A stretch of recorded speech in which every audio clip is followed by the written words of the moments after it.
Yeah. I think I've seen you in Bremerton before. You're a local guy. Josh, something like that. Yeah. Farley. I think that's it. Is that close to that? I think you're great, Chris. I've heard. Well, I think you're the great. no, I think sometimes it's the okay Chris or ooh, there's Chris, but the great Chris, that's a myth. Swear that's a myth. Gotcha. Do you know where that started? No, tell me about that. Oh my goodness sakes! It's the biggest myth of my life. Is too many people call me the great Chris. Like it's something. It all happened when I was 5 years old, and I got to sit at the adult table at Thanksgiving. And Uncle Roy wanted some mashed potatoes, so I got excited. I get to pass something. I reached out to get it, go to move it, and I knocked over a pitcher of milk. And Dad's like, "Oh, the great Chris!" And after that, anything that got broken in the house, it's like the great Chris. You know, it was all me. So yeah, whatever. The great Chris. It was over spilled milk. It was all over spilled milk at Thanksgiving. And for 4 more years, I was at the children's table. It was like that's how it all starts, man. Oh, too funny. So, we're live from the Bremerton Beat Blast right here in the harbor. Bremerton. In Bremerton, Yeah, in Bremerton. yeah. Yeah. You got something really cool coming up. You do how many comedy shows a year? How many do you do? Between comedy shows, talks, and speeches, it's usually in the 750 to 1,000. Wow. There's only 365 days in a year, you know. Yeah, there's math involved, and I don't know it. Yeah. Okay. You know, there's a word called no, and I don't know that. So I get the phone call, and it's like, yeah, I can speak at that conference, 7 a.m., sure. And then 2 10 o'clock shows, you know, it's just, it works. Awesome. But something really special. Well, first of all, I want to ask you this too. Tell me about the shows that you've done all over the world. Where have you been, and who have you been in front of? Wow. So on my resume, some people call it resume, I've done well over 500 shows for our troops, first responders, police, fire, and I've had the pleasure of working with some phenomenal performers at some phenomenal places, and there's nothing better than supporting our troops and our local police and fire, and the great one does that. So yeah. Okay, fair enough. And what do you have coming up right now that's super unique, super interesting, but also really super unique? Yeah. It's definitely unique because generally speaking, you know, for the last 10 years, 90% of my shows are for charity, and that's what I do. I help out local and national things, and people go, "Hey, when can I see the great Chris?" And I go, "Well, I do the best I can. I mean, does this show on the camera? It's kind of, you know, I'm colorblind, so I'm not sure. Can you see me? And if not, come out. I'm doing 4 local shows.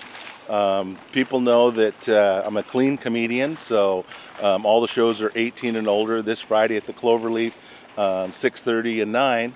But then next Saturday I'm doing an all-ages show. That means you don't have to have an age on to whatever age you are. A kids show, and I'm doing that. Just to have some stupid fun. You know, there's nothing better if you can make a little kid laugh and grandma. To me, that fills my heart better than everything. So Friday, 6:30 and 9 at the Cloverleaf. Yes. And then the following Saturday.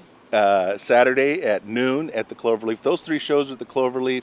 Okay. And then way off in the distance, August 11th, I'm doing one over in Port Orchard at McCormick Woods. Cool. So yeah, I'm bringing a heartwarming, patriotic, and funny. It's going to be funny too. Show right here to Bremerton. Gotcha. And cool. You get to hear some road stories. You get to hear some of my half Canadian stuff.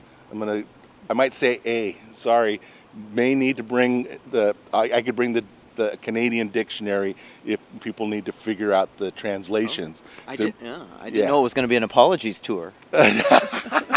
That's funny, another big words. Josh Farley, Citizen of the Year, right there. This guy here is the jewel of Bremerton, and I think it's awesome that I get a moment to hang out with my my buddy. I love Josh Farley, and I love the Kitsap Sun.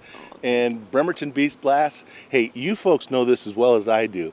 It's the jewel of Kitsap. How many of you, just like me, as soon as you see it on the Facebook thing, send it out to all your influences. And I get people from all over America that used to live here, people who are stationed here go, how cool is that? Something raising Bremerton up, and that's this guy, Josh Farley. Well, thank you. It's a pleasure spending the morning with you, Of my course, friend. of course. Yeah. Of course.